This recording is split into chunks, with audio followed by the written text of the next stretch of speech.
Welcome to another episode of the Filipino Genealogy Channel.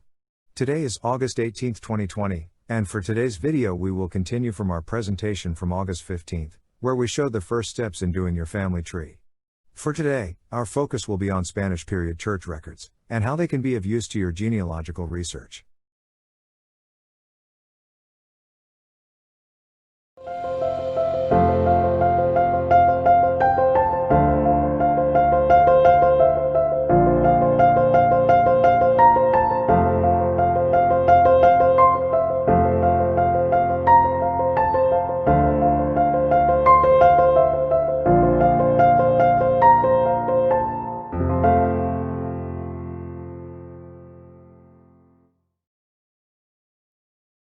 Over the years, many Filipino families have been able to reconstruct their family trees, thanks to the various church and state records left by the Spaniards.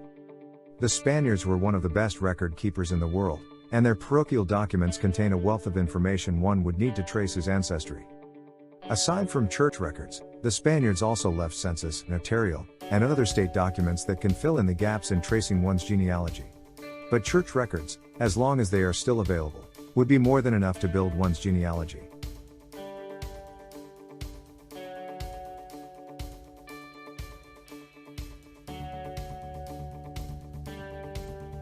Before you begin your research, it is important to note that church records may or may no longer be available in many Philippine churches today. It is best to visit the church where your ancestors were baptized, married, or had their last rites in. If this is not physically possible, you may also try to visit the Family Search website.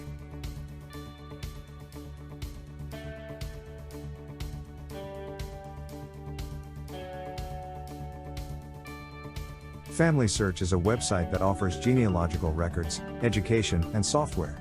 It is operated by the Church of Jesus Christ of Latter-day Saints, and is the largest genealogy organization in the world. Family Search also maintains a collection of records, resources, and services designed to help people learn more about their family history. You just need to create a free account, and then you should have free access to most of its resources and service online at FamilySearch.org. Don't worry, we will have a separate video on how to access the site in the next few days.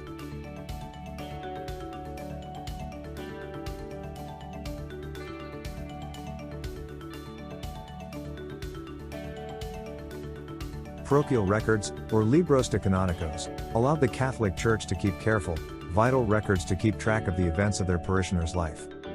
The beauty about Spanish-era Philippine records is that you'd get a lot of information when tracing your family tree. While understandably, these records were also used in the administration of towns, these records still has allowed, although inadvertently, ordinary Filipinos today to trace their roots.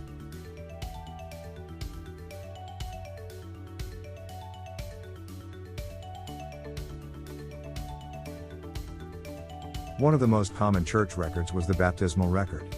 Baptismal records, called libros de bautismos, usually mention the date of baptism, followed by the date of birth, and in some cases the time of birth, as well, and the name of the child. In some cases the order of birth was also indicated, making sure the older siblings are accounted for. Then the name of the parents, then the godparents.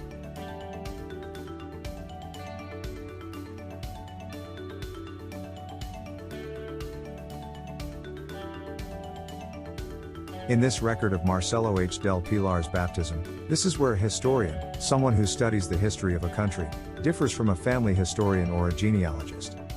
While most Filipino historians are only interested in what Marcelo H. del Pilar has done for the country, a genealogist is interested in everything about his past, where he was born, who his parents are, and why his name is listed not as Marcelo del Pilar but Marcelo Hilario. Any genealogist worth his pedigree chart will be able to tell you that. This is because Marcelo was born pre-Claveria decree. This means his family carried Hilario as their surname, before Claveria's 1849 surname decree made them append del Pilar to their name. This is inconsequential to many, but genealogists see small things like this as relevant to knowing the full history of the subject.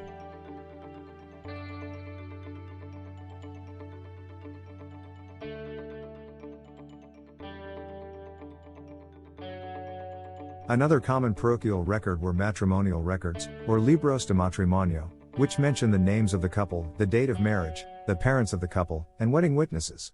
In the next page we have the matrimonial record of the grandparents of General Gregorio del Pilar.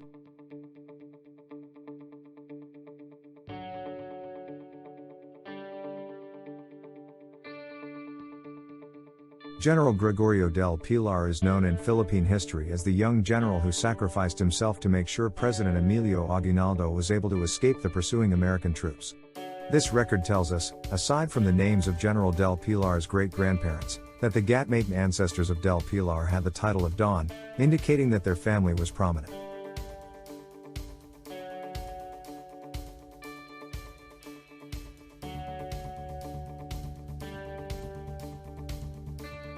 Finally, the third common record, burial records, or libros de entierros, listed the name of the deceased, the date of burial, the spouse of the deceased if married or the parents if single, and the two types of causes of death, either muerte natural or natural death, or muerte violenta, or a non-natural death.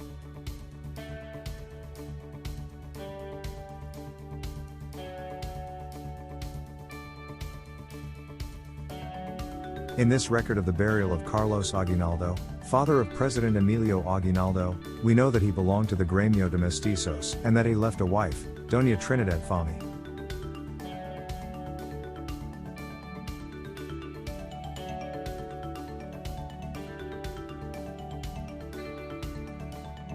These records alone were a minefield of information. And then, sometime in 1868, the record suddenly expanded. Baptismal records, as seen in the baptismal record of President Emilio Aguinaldo, now included the occupation, place of origin, and residence of the parents, the name, occupation, place of origin, and residence of the grandparents, and whether or not they were still living.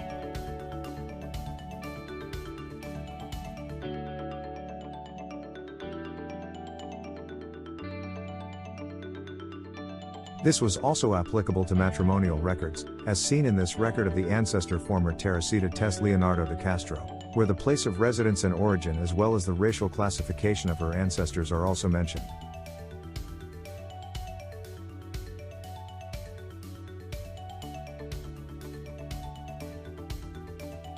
Death records now specified if the deceased was young or old and when available, the actual cause of death. It also included the names of parents and grandparents even if one was married. This record-keeping style was continued, at least for the part of baptismal records, until the Second World War in most parishes. For death records, however, the mention of grandparents only lasted until about 1878, then it went back to the former style. These sampling of records show us how very easy it is to trace one's Filipino roots as long as the church records of one's hometown were not destroyed at any point of Philippine history. Another beauty in Spanish records is that the women were always listed under their maiden name, so there was no confusion or lack of information as to the maternal family. When the Americans came, record keeping adopted their style and many records listed women under their married, and not maiden names.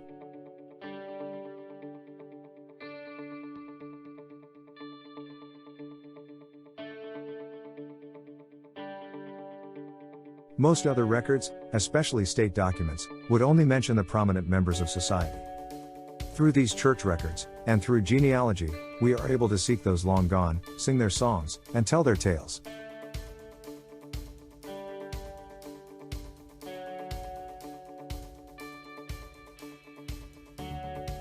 We have to remind ourselves always that history was made, not just by the Zobel de Ayalas, the Aquinos, and other prominent clans throughout history. History was made by those who fought in the 1898 revolution, or during World War II, but who did not rise through the ranks to become general, or go on to become immortalized because of a heroic deed.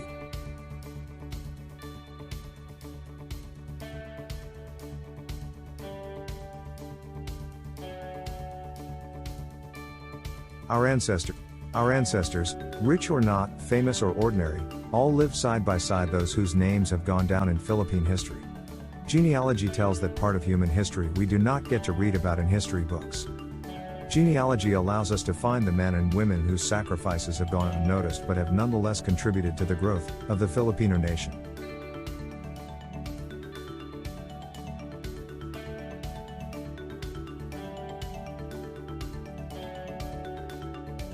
So that's it for today's video.